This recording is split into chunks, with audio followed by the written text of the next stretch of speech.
The Future of Retail and Sustainable Fashion, Jewelry and Accessories. Louis Sagar, Executive Director of the Green Shows.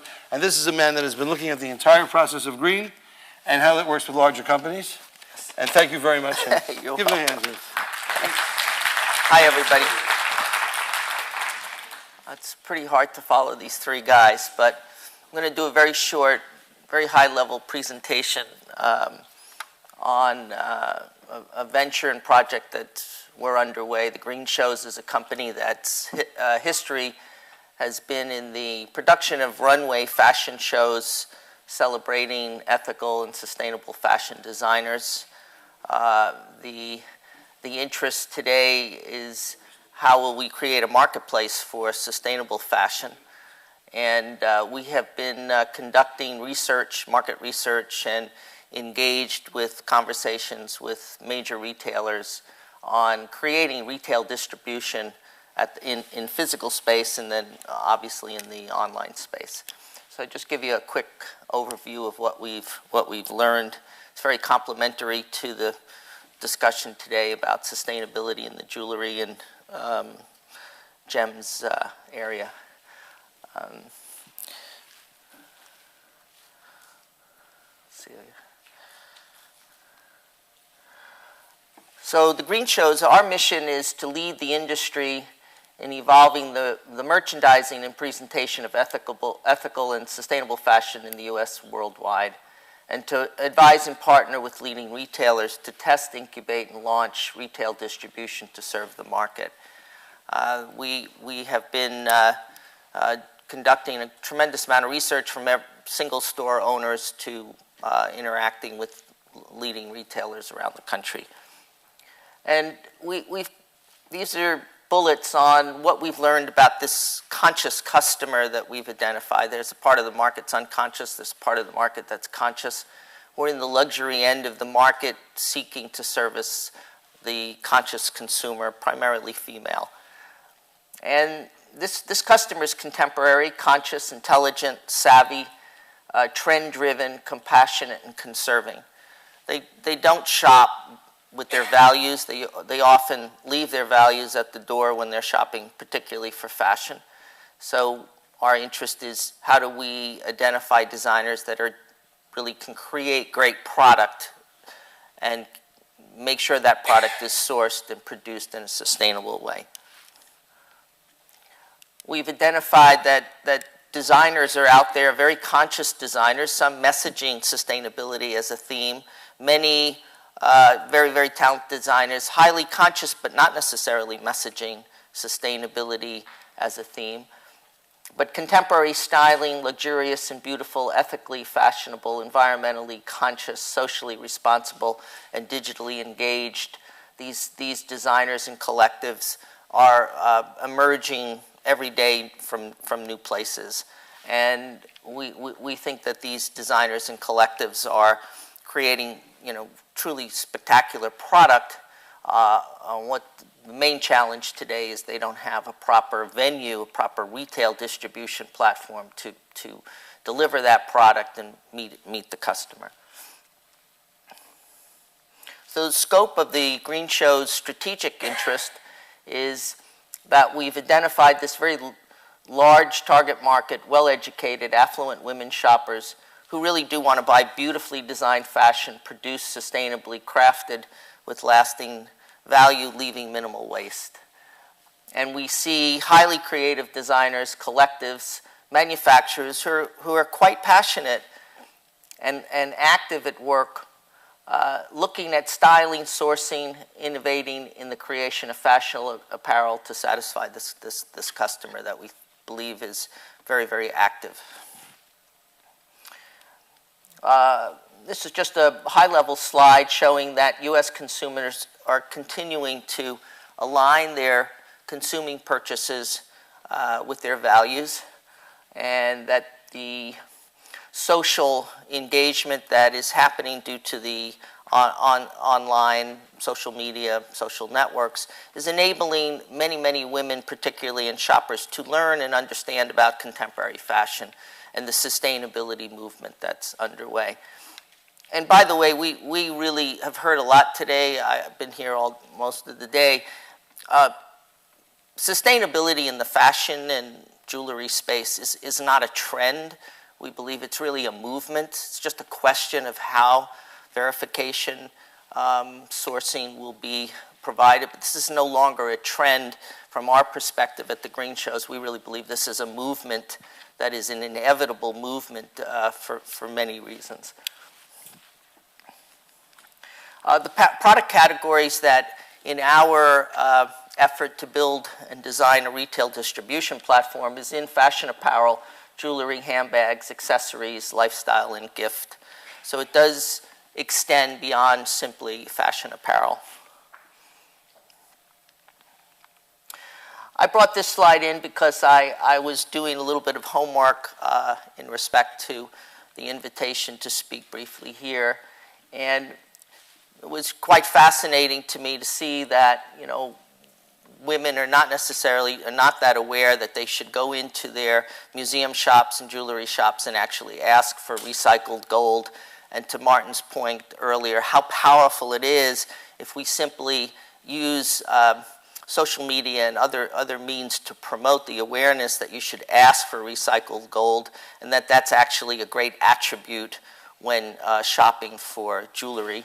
And the fact that you're seeing a rise in activism. I was quite interested in the No Dirty Gold website, and many of the online sites that are promoting jewelry ethically sourced and produced, and again, respectful that many of the verification, the criteria and standards are not fully developed yet.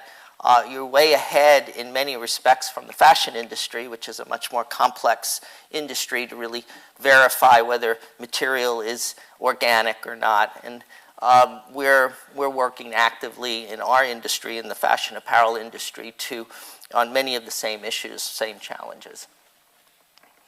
I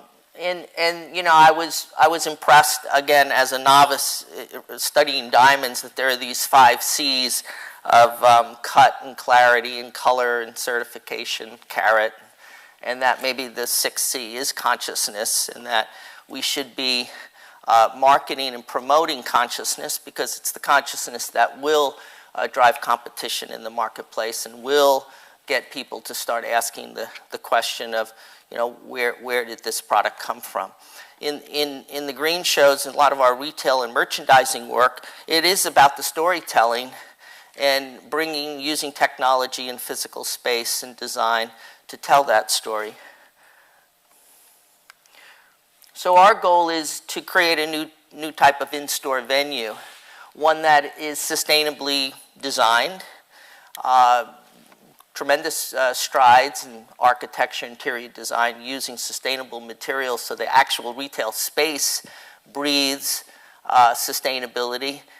From hanger to hang tag, every aspect, every element, fixtures, visual display should embody and embrace a sustainable, ethical perspective. Inventive merchandising, thoughtful visual display to inform and inspire, source maps in apparel industry, really giving source maps which help trace and visualizing sourcing so that people can really feel and get excited about the fact that they can trace and see where things are coming from. A lot of online social engagement so that you're using the online space to drive people to the physical space, to drive prospects to the physical space. Good goods, accessible price points, and runway to retail partnerships so you can use, for example, during Fashion Week, all of the 250 runway shows underway this week. Many of these designers are not getting proper distribution, and particularly in those who are really promoting sustainability don't have proper retail distribution to match up to the integrity and passion they have for producing and designing goods. So we're engaged in conversations with retailers about doing concept departments in better department stores, companies like Nordstrom, Neiman Marcus, the Bloomingdale's Group, and we are actively discussing with the leadership about how to create new concept shops in these retail environments. We like the idea of building scalability. Most of the sustainable fashion and jewelry you see today is an awful lot of it is in small single store owners who have been quite active. They're passionate, and we don't, in our business, we don't think that's sufficient. We really need to get bigger retailers to commit space and real estate or license that real estate to demonstrate the scalability and be able to roll the retail distribution out.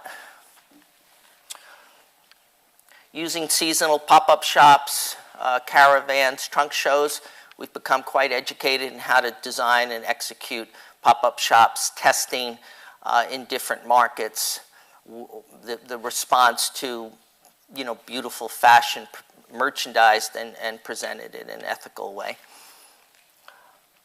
And clearly on the product assortment side, we've identified that yes, there are many young and emerging designers very conscious creating sustainable collections, but it's also the talented, the established CFDA designers who are in the public eye, designing with celebrities, who are very conscious, many of them very conscious, but not producing sustainably, ethically produced fashion. And we're engaged in discussing with these leading designers to produce smaller capsule collections that given a beautiful venue, will give them the confidence and comfort to create and design capsule collections, small collections in different product categories to present and sell in a Neiman Marcus or in a Nordstrom environment.